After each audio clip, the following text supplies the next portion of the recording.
어느 작은 마을에서 살고 있는 소년 루이스. 루이스는 어린 나이에 아빠에게서 물려받은 탐정사무소를 운영하고 있었는데요. 과연 루이스에겐 어떤 사연이 있었던 것일까요? 한 달 전, 루이스는 아빠가 끔찍한 모습으로 발견됐다는 소식을 듣게 되는데요.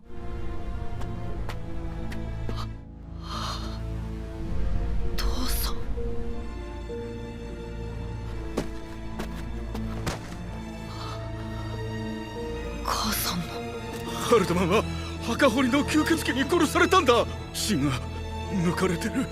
この大きな穴だって。吸血鬼なんて迷信だ。事件は現実世界で起こってるんだぞ。だいたいあんたたち警察がいつまでも犯人を捕まえられないから。 결국 허망하게 아빠를 잃은 루이스는 범인을 찾기로 결심하죠. だったら俺がこの手で犯人を捕まえる。 화면은 다시 현재로 돌아와 단골 식당을 찾은 루이스의 모습을 비춥니다. いらっしゃいです。今日も見回り？前回の事件から一月経つからね。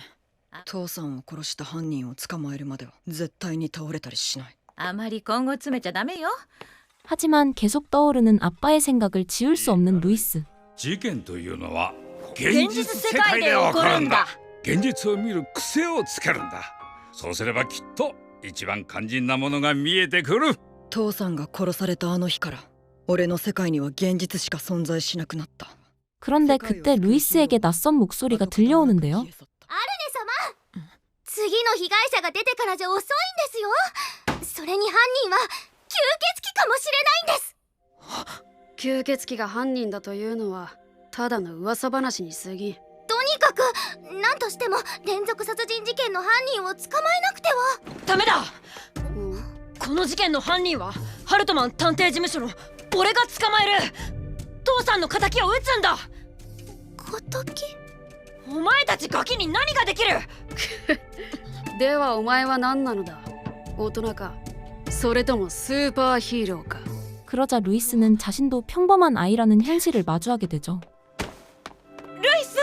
결국 루이스의 성격이 날카로워진 이유를 설명해주는 식당 주인 아델리나. ルイスの父親は5人目の犠牲者で私立探偵だったんだ。町の噂じゃあと少しってところまで犯人に迫ってたらしい。だから殺されたんだってさ。 이에 안타까운 마음이 든 소녀 리는 루이스와 대화를 나눠보고자 합니다. すごく綺麗です。こんな広いお花畑、お手入れが大変ですよね。町の皆さんでお世話しているのですか？アデリナさんが。すごいです、アデリナさん。あんな素敵なお店を切り盛りしている上にお花畑のお世話まで。アデリナさんから伺いました。ルイスさんのこと似ているんです、私たち。 알고 보니 루이스와 비슷한 과거를 가지고 있던 리는 동질감을 느꼈던 것이었습니다. 私はアルネ探偵事務所助手リン・ライン・バイスと言います。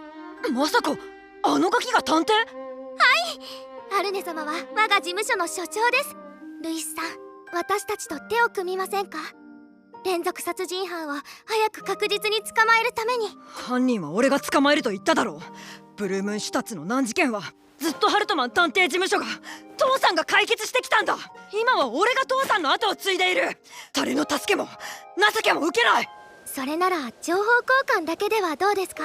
あくまで自分の目的のために相手を利用するわけです。情報交換だけだ。 그렇게 루이스는 아르네 탐정사무소 일행들과 연쇄살인의 정보를 교환하기로 하죠. この事件のことが耳に入った時、我々はすぐ近隣の町や村にも似たような事件が起こっていないかを調査したが、引っかかるものは一件もなかった。墓掘りの吸血鬼事件はこの村にだけ起こっているのです。この村で犯罪を犯すことに意味があるということだ。犯人の真の目的は大量の血液を奪うことにあるのだよ。 즉 범인은 이 마을에서만 많은 피가 필요한 누군가라는 것이었는데요. 犯人は抜き取った血をどうしているのでしょうか。飲むんじゃないか。吸血鬼だからじゃない。吸血鬼だと思い込んでいる人間だからだ。私もこの犯人は吸血鬼ではないと思っています。アルネ様と私は今朝死体安置所へ行き、一番新しい11番目の犠牲者の遺体を見せてもらいました。遺体には吸血鬼の髪跡のようなものは一切ありませんでした。それは犯人が盗んだ大量の血液にあります。犯人はとてつもない力で体を絞り、大量の血液を集めていると考えられます。そうして集めた血液には不純物が大量に混ざってしまうはずです。吸血鬼は皆大変な美食家なので、不純物が入った血液を好むわけがないのです。 어쩐지 수상할 정도로 흡혈귀에 대해 잘 알고 있는 린 덕분에 일행은 범인이 사람일 것이라고 추정하죠. 犠牲者はみんな大柄な男ばかりだ。大柄の男からなら血液もたくさん集められるというわけか。犯行時刻は全て深夜から朝方にかけてだ。それも被害者が一人だけでいるところを見事に狙っている。結構情報通なのね、この犯人。犯人自身も大柄な男である。あるいは複数犯の犯行であると考えられる。俺の情報はこれで全部だ。 잠시 후 뭔가 이상한 듯 루이스를 부르는 아르네. 血の匂いがするな。それは母さんが一番大切にしていたハンカチ、父さんが殺された時持っていたんだ。 바로 그때 루이스는 뭔가를 눈치채는데요. 犯行であると考えられる。あの二人、ルイス、大変だ。ルイオドが死んだ。自ら命を絶った。そんな。墓掘りの吸血鬼は自分だという遺書が残されていたよ。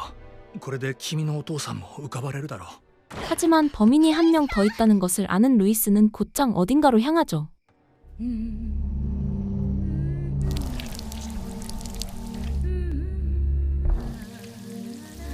アデリナさんが墓掘りの吸血鬼だったんだね。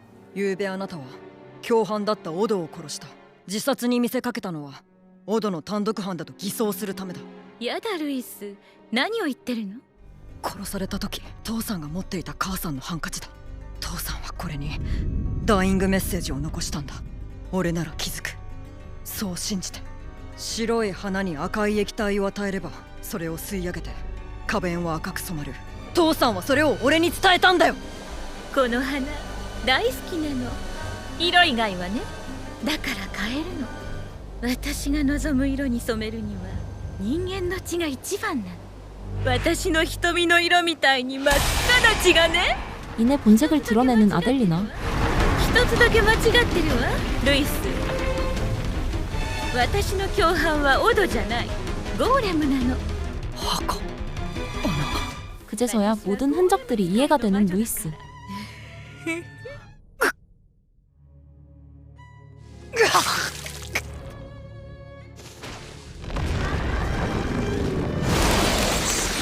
그 순간 뜻밖의 인물이 등장합니다. ここからは我が引き継いでやろう。ある。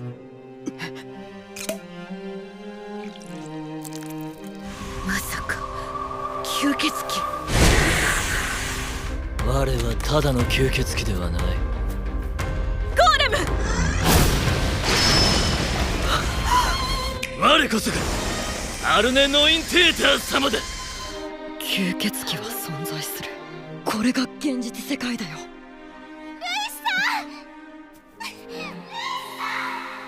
그러나 결국 눈을 감고 마는 루이스. 短い一生が終わる音だ。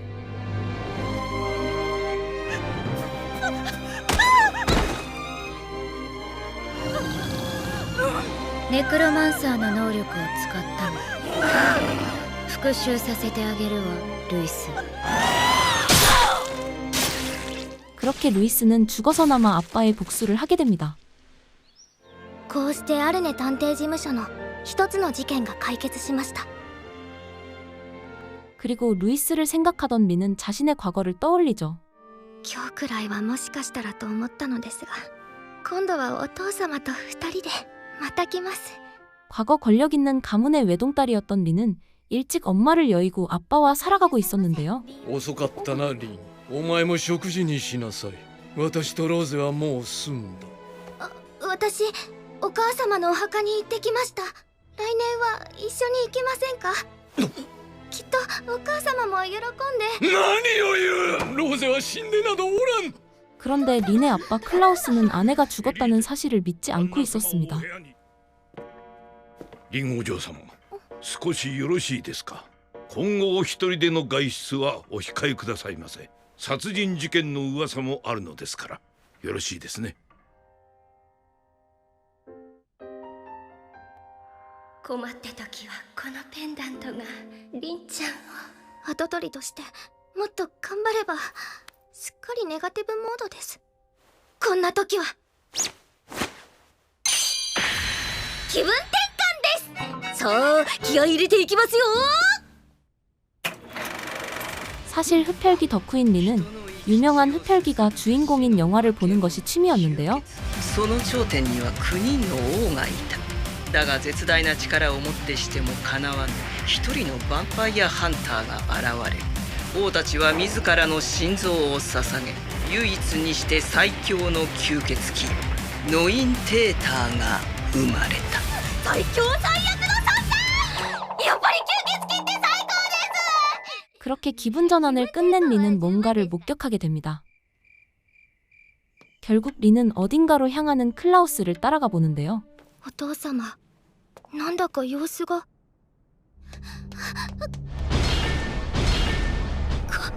殺され。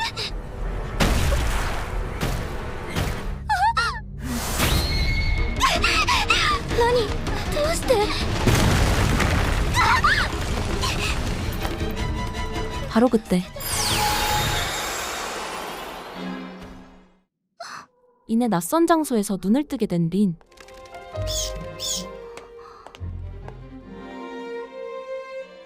그렇게 박쥐의 안내를 받은 린은 한성에 도착하게 됩니다.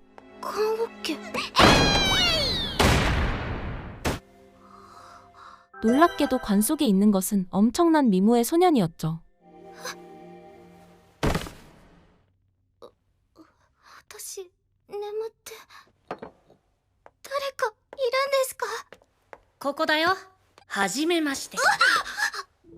僕はジシェ。鏡の中でしか生きられない不安定な存在さ。夢じゃないんですね。 그 순간 방으로 들어오는 누군가. 我が深淵の眠りを妨げし愚かなる人間よ、血の生贄となる覚悟はできたか。 하지만 린은 평범한 소녀가 아니었습니다. どうぞぜひ血を吸ってください。は、人間よ落ち着け。少し怖がらせたら逃げ帰るのではなかったが、わけのわからんセリフを言わせよって。面白いからよくない？よくない。さあ血を吸ってください。 잠시 후 憧れの存在を前につい高ぶってしまいすみませんでした。 첫 만남부터 린의 광기에 질려버린 흡혈귀 아르네. とにかくさっさと出ていけ。そんな一口だけでも。アルネは探偵の報酬でもらった血しか飲まないからな。探偵？断る。何か依頼しようとしているだろう。さすが探偵です。実は私のお父様なんですが。おい、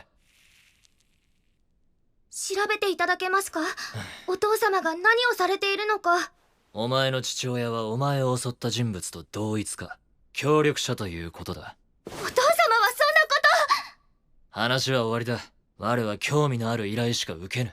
그런데 의뢰를 거절하려던 아르네는 마침 린의 펜던트를 보게 됩니다. お願いします。人間、それをどこで手に入れた？亡くなったお母様からお守りとしてもらったもので。少し興味が湧いた。それって。ああ、名乗るがいい。我がアルネ探偵事務所の依頼人よ。リンラインバイスです。私のお父様が何をしてるのか調査をお願いします。 그렇게 거울 소년 지셰와 함께 클라우스를 조사하기로 한 아르네. 戻ったぞ。アルネ様。かわいい。やめろリン・ラインバイス。俺はお前の依頼を受けたアルネ・ノインテーター様だ。ついにノインテーター様が目の前に。 그리고 유명한 흡혈귀 탐정 아르네 노인테터의 조사가 시작됩니다. 屋敷の裏門です。指示は覚えたな。もちろんです。私が先に入ってお父様と使用人の皆さんを1階に引きつけます。人目につくと面倒だからしっかりやれ。あれ鍵。お嬢様。カイさん。 이내 사라진 린이 돌아왔다는 소식은 클라우스에게도 전해지는데요. リンお嬢様が帰ってきたでござります。そうか。貴族の部屋にしては殺風景だな。なんとか時間を稼がないと。大体殺人事件の話をお忘れですか。 그런데 꺼림칙한 말을 하는 집사. 昨べも一人殺されたんですよ。一人二人じゃなくて。お前は何をしてたんだ。ローゼがお前を心配していた。もうすぐだ。もうすぐお前もローゼに会える。まだ3人で。 마침내 리는 클라우스가 수상하다는 것을 확신하게 됩니다. 父親の部屋を調べてきた。調査の報告だ。黒魔術。お前の父親が何をしようとしていたのか、今回の依頼内容と関係ありそうだな。あとは動くのを待つか。持っておけ。父親の部屋の合鍵だ。動きがあれば鏡の磁石を通じて連絡しろ。それまで城に戻る。見張りは任せたぞ。 우선 혼자 클라우스의 움직임을 지켜보기로 하는 린. 그런데 사건은 얼마 안가 바로 벌어지는데요. 私の部屋に来い。お父様、リンです。お父様、こちらにいらっしゃる。喜べリン。これからは3人ずっと一緒だ。旦那様。あれ、やばいってこれ。 그렇게 클라우스가 끔찍한 모습으로 발견되고 가문은 순식간에 가주를 잃게 되죠. リンラインバイスは父親の死体と共に気絶していたと。これがその父親か。そうみたい。この屋敷の人間は主人を服装で認識しているようだ。やはりな、リンラインバイスの血族ではない。 놀랍게도 클라우스의 시체가 본인이 아니라는 것을 알아낸 아르네. 地下に隠し部屋とは大層だな。何何？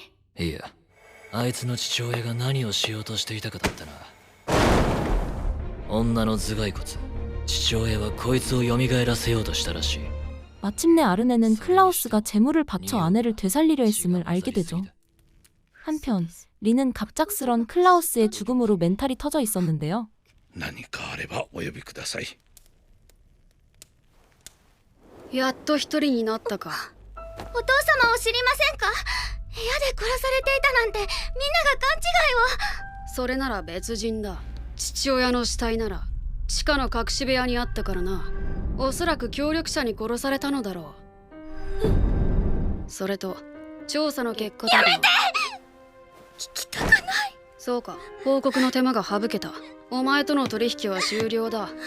人間。 이에 아버지의 진실을 알아내기 위해 아르네를 붙잡는 린. お父様のところへ連れて行ってください。ずっと自分をごまかしていました。みんなに認められる跡取りになることで前に進んでるんだって。でも結局見たくないものから目を背けて、お父様と同じです。今度こそ目をそらさずに前に進むんです。リンラインバイスとして。飛んでる。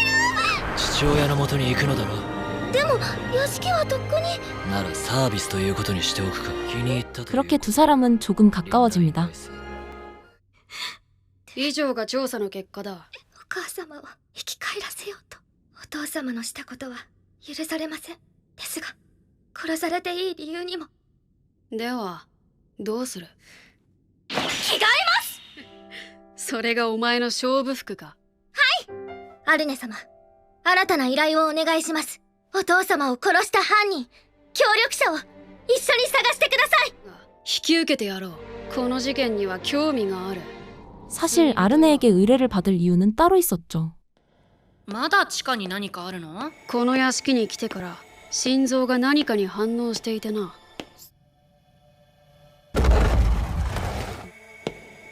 それってもしかして？ 나하제라. 마침내 아르네는 이곳이 흡혈귀 왕과도 관련이 있다는 사실을 알아냅니다. 한편 고용인들의 움직임을 살피던 린. リンお嬢様、使用人たちを守り管理するのはあなたです。ハインツさん。他の者を呼んできます。お嬢様、族が侵入したようです。いやいや侵入者なんて。でも確かに裏口から入ってきた番犬たちがいるのに。あいつらが吠えないのは旦那様とお嬢様だけって貝にも懐いてましたっけ？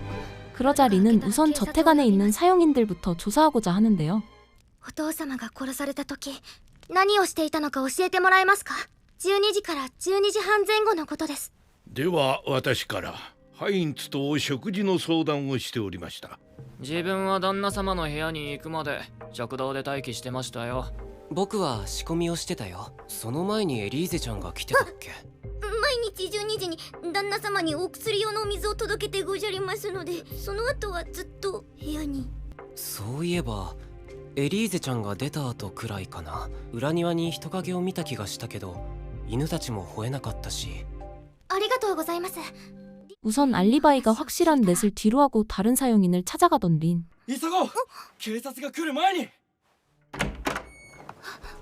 お嬢様、お父様が殺された時裏庭に人影があったそうです。カイさんなら2階から屋敷に入れますよね。ディアナはどこにいましたか？